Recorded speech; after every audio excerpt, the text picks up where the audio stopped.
Hi, I'm Charlie Matthews. I am with Empowering Brands. I'm the founder and CEO of all these empowering brands that we like to talk about. And we're going to close out the day with Spruill Carter. Also, you would have known her from TPS.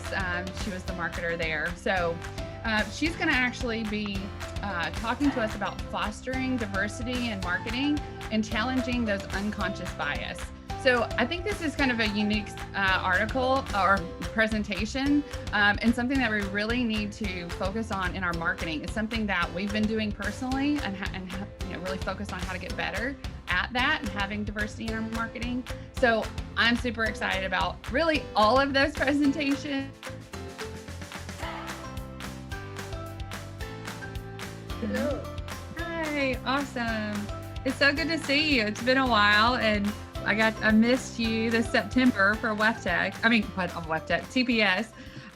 But you've had a little shift and I am so excited to hear about this Office of Diversity and everything you've been doing. So welcome, and you can share your screen and get started.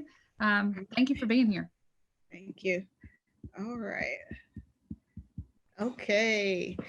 All right. Hello, everyone. I am happy to be here. My name is Spruill Carter, and I bring you greetings from the great state of Texas. And I will be talking to you. I appreciate the opportunity, the invite to share about fostering diversity in marketing and challenging unconscious bias. So this is something that we work on in the Office for Diversity at Texas A&M University. Prior to the Office for Diversity, some of you all may remember me from the Turbo Machinery Laboratory, where I worked in communications there at Texas A&M. So what does this all mean? Well, one of the things that we share about is that media cannot reflect society if society is not reflected in the media. So I want to talk to you a little bit about some tools that you can use to be an advocate for what we call DEI work, or diversity, equity, and inclusion.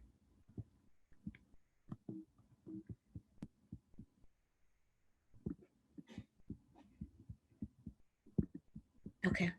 So we always like to start with ground rules. Basically, the same rules, similar to what you get when you're in kindergarten. But, challenge the idea, not the person. Be open to exploring your identities and identities you do not hold. Be comfortable with discomfort and silence. And one of my favorite ones, don't hold yourself or others in a place or time.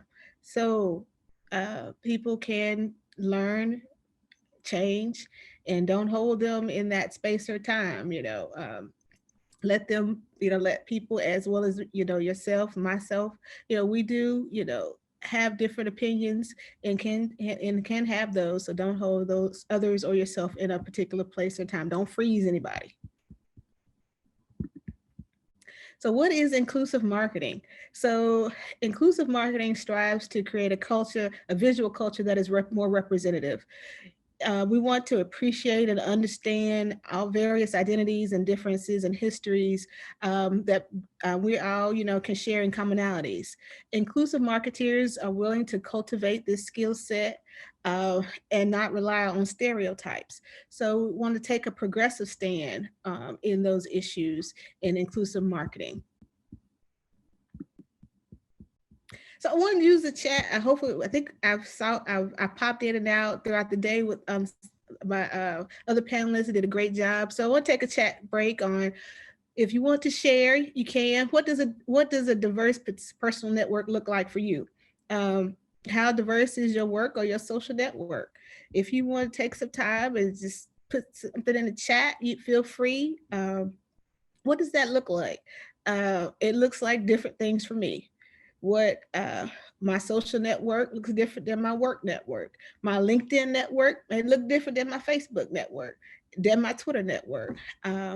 Who are some of your allies? So these are some of the things that you can start thinking about, and that will help you, when you're doing your marketing for using diversity, equity, and inclusion.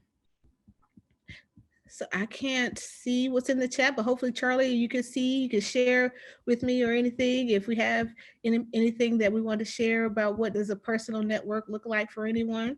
Yes, and I'll just post, or I'll just say what I posted. Mine's everywhere from engineers to tradespeople to Yeah, marketers to salespeople from all cultures, and that is. It's more than just the race or with their skill set. I mean, it's really looking across what do they do every day, and making sure that I have a variety of people to look for.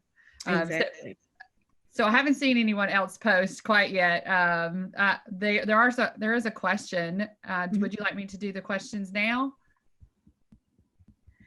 What is the best way to target diversity on social media platforms? If my intention is to increase specific membership with a specific culture, how do I do that?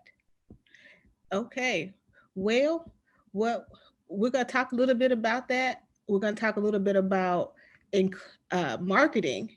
Um, we're not necessarily going to talk about targeting a diversity. We don't really target diversity. What we do is we share and make sure that our marketing is inclusive of everyone. So if our marketing is inclusive, then you will begin to see, different diverse groups also sharing in your platforms. And then too, you should also answer the question, before, what does your network look like? What does that network, are you mirroring what you're trying to increase? And so those are some questions that you can ask yourself to see, they help guide you in what you have on, what you're looking for in social media. Also, Crystal, Bethany was saying on a personal level that she's trying to create a diverse feed. So following diversity in cultures, race, gender, et cetera. And so I think it is intentional on what your followership for one, and then kind of the messaging, which you alluded to, getting into the messaging that you push out. Exactly. We if there are influencers that you're interested in, or influencers in your area, definitely follow them. Follow who they follow. Look and see who they follow. Who do they take their information from? Who are they following? Who influences them? So basically, just that would definitely be a great step as well. Okay, so I'm going to take you on what I call a journey, the who am I journey. And so it's identifying your identities. So I'm going to share a little bit, because you can't do diversity work and not share, right? And so, and so I'm going to share, who am I? So I am a Black African American female. I'm heterosexual. I'm Christian. I'm 24 years old. Okay. I'm 24 years older than my oldest child. How about that? Okay. And so I'm a military family, English speaker. I have an advanced degree. My parents had advanced degrees. My father passed away when I was 6, and so I was raised by a female, what do you call, a single parent household. I have a special needs child.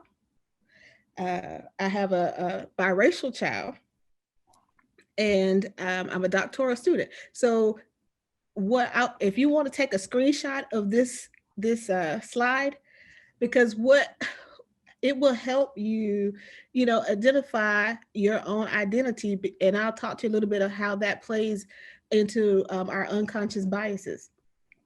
So I'm going to talk to you a little bit about that, and how that also works with intersectionality.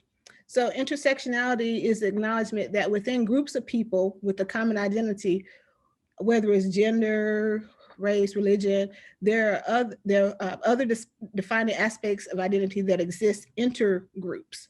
So Therefore, sweeping generalizations about a particular group fail to recognize that in these groups, there are intergroups. And so what I really would like for you to do once you have some, downtown this weekend, do the who am I exercise. We are a product of a lot of groups, a lot of identities. And so just understanding that will definitely help. So when I talk about self-awareness, we gain more acknowledgement and understanding about who we are as a people and the factors that influence us. And we learn more about our culture and other cultures. So self-awareness is the ability to perceive your emotions in the moment and understand the tendencies across these situations. So this means accepting and understanding yourself, your strengths and your weaknesses. So many of us were taught that our norms and our social experiences are the way it should be. I like to say, I like ice water. That's a social norm. I'm from the South, I'm from North Carolina. And so I want to drink, I want ice in it. And that's the way it should be.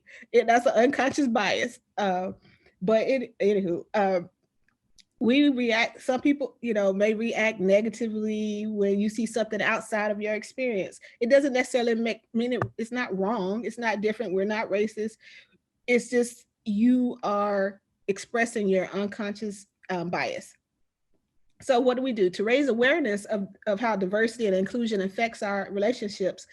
We can build these, bridges. You have to understand about yourself. You have to understand where you are with your unconscious bias and how they come into play, and how they come into play in selecting marketing images, video, and how we represent the companies that we work at.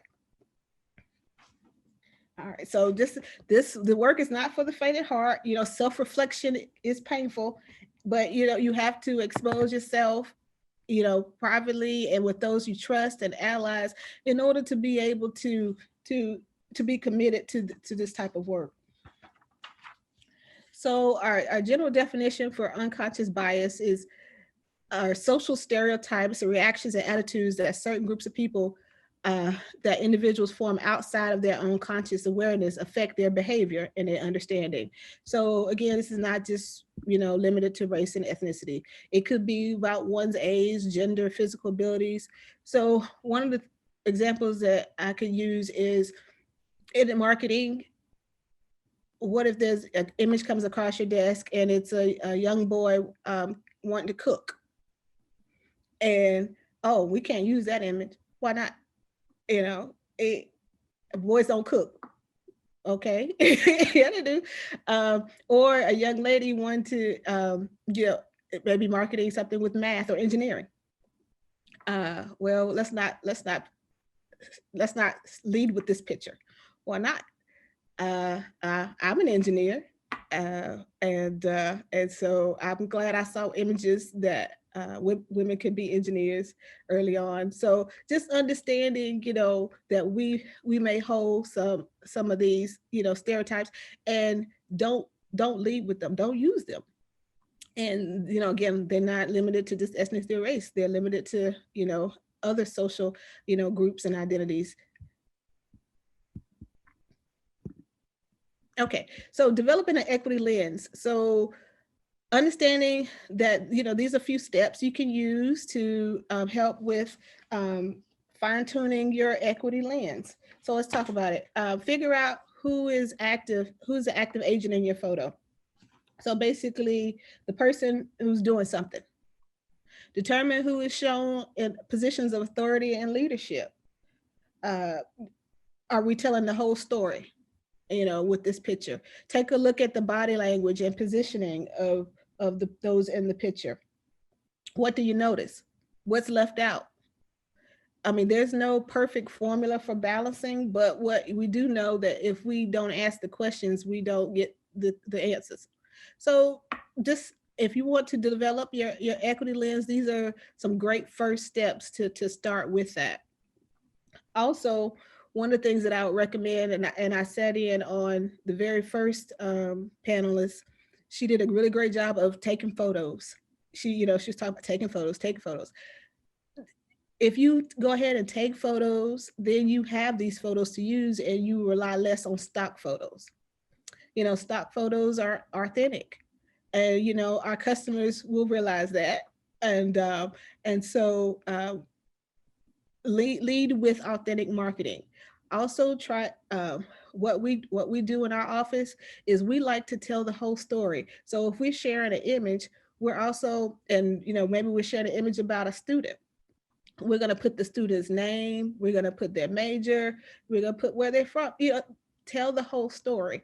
That way you also add authenticism to just the image, just that fit what you see, but then you also learn more about that person and what goes along with that image. So that's something that you could also do too, making sure that we caption our pictures, making sure we're telling a story, and that lends to authentic marketing. Let's see. So what can you do? Find additional resources. We offer a really great glossary on our website, which has a glossary of terms, terms for, different things that I've shared today, like biases, race, ethnicity, just general terms. But then there are other resources that you can look to. Also, the professional development opportunities. Find those like today, broaden your training and your professional development. Collaborate with peers. That's very important. Having allies, bouncing ideas off of other people, that helps. You want to do that before you have to retract something. And so, it's no shame in collaboration. Use your voice to interrupt discrimination. That's a step that each individual can take. Lead with compassion and empathy. That is so important. That should always be our North Star, is to lead with compassion and empathy. And the more you keep DEI work at the center of your approach, you'll not only be a better professional, but in my opinion, you'll become a better advocate for your company. That's what I have to share. It kind of went a little bit faster than what I had in my head, but well, I have some questions for you. And so if you want to kind of unshare your screen and jump on here with me, we'll just chat for a minute. All right. I know that it's such great content and those resources that some people are wanting to know whether they can have a copy of the slides. Of course. Yeah. Okay. So we'll get those to you. Okay. Sienna's just commenting on use your voice. I want to point out something that happened to us. Bethany wants to jump on the screen with us. Thank you, Bethany. Okay, let me pull her in. This makes me happy because I asked earlier, if people can, if wanted to jump on. So come on in to the conversation. Anybody else, just raise your hand if you want to jump in here and talk. So there you go, hi. Bethany. Hi. Hi. First of all, thank you so much. That was amazing. And I especially love the part where you were talking about using, like, what did you call it? Your critical lens or your equity lens. Your equity lens. It is something that especially we do a lot of promotion for empowering women. It's something that I've been trying to make a better effort at this year. Mm-hmm. I hope I am, I feel like we are. But so my question and why I wanted to come on is because I don't really know a way to type this out. But so someone pointed out to us that all of our promotions we're all Caucasian women. And I was like, oh, okay, you're right. I didn't notice that. Thank you for pointing it out to me. And so we've been trying to, make sure that we have diversity in size and color and on these things. But so sometimes, for one, it's hard to find stock images, which I'm sure of Black women for sure. But so even from our events, I feel like sometimes when I use these pictures, like, how do I balance, like, I want to show diversity, but I don't want to feel like I'm just doing it because I have to. I don't really know the right balance of what our feed needs to look like to have the most like honest approach and beneficial approach to our network, Mhm. Well, that's a good question. And, basically it leads into the previous question as well. Those two, are tied, seem like to me they're tied together. What it, if our marketing is a reflection of our events, and our events to be a reflection of our marketing, we're in a circle. And so opportunities to invite those in different cultures to your events. Say for instance, in this particular case, Charlie reached out to me. It was not on my radar, but I appreciate, her sharing. So, being active and reaching out, their networks, their professional networks, STEM related networks, National Society, of Black Engineers, SHIP, the Society of Hispanic Professionals. There are different, groups and organizations that you could take an active role in sharing your events and different things to those particular groups. And they're not just student groups, they're professional groups, they're alumni. We maintain, status outside of, college. And so if reaching out, to groups and sharing, then you building that bridge to invite to your activities, and bring them into the decision making. I'm sure there's a what do you call it? Steering committee. Yep, steering. There you go. Steering, steering committee, and so I think, and I appreciate you recognizing, because like I said, the first thing is just understanding that there is opportunity for growth. Yeah, and so I'm sorry, go ahead. Oh, and so so those are just some things, just getting out there, and I could definitely help in sharing some opportunities with my networks, and those that are within my networks that are still in industry. And so, but yeah, definitely, I think those will be some great ways to start. Yeah, and I'll tell you, so if we back up, it doesn't take long to do this, right? So we were, I think back, let's say a year and a half ago, we really went into our, and it was pointed out by one of the people that we did bring in to be a speaker, a woman of color who was promoting and really advocating for women of color, which I love. But we were like, this is hard, because you say we don't have enough images, and then we're like, well, we don't have any because they weren't there. And so what we did is right on what you said, okay, we're going to make a focused effort to bring people onto our committees. What are we doing, right? We had a very diverse committee, but in this particular case, it wasn't women of color. And so we brought in people to serve on our committee to present. And I think because my network here in Tuscaloosa, when we had the Empowering Women event in Tuscaloosa, it was a lot easier for me. So you may have to reach outside of industry sometimes to your local community, like you were saying, and kind of get that started with people that you can lean on. And I want to point out one more thing, Crystal. I invited you as a marketer and a communicator, and I didn't even know you were doing this diversity work. And I was so happy to have you as a part of our team today and share this, because this is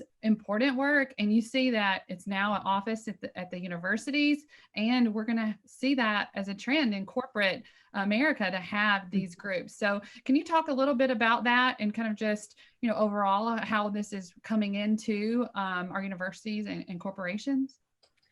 When you say what diversity? Yes, like a specific job for that, right? So it was created there. Oh, right. Well, we at the Texas A&M, I work in the Office for Diversity, and so our goal is to facilitate and foster diversity, equity, and inclusion throughout the university for staff, faculty, and students.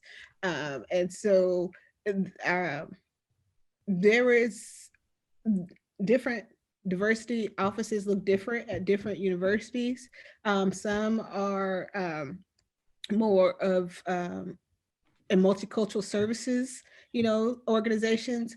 that work with the students, and some work overall. But our particular department, we work with faculty, staff, and students. So some of the things that we do, we address climate, accountability, equity, and inclusion.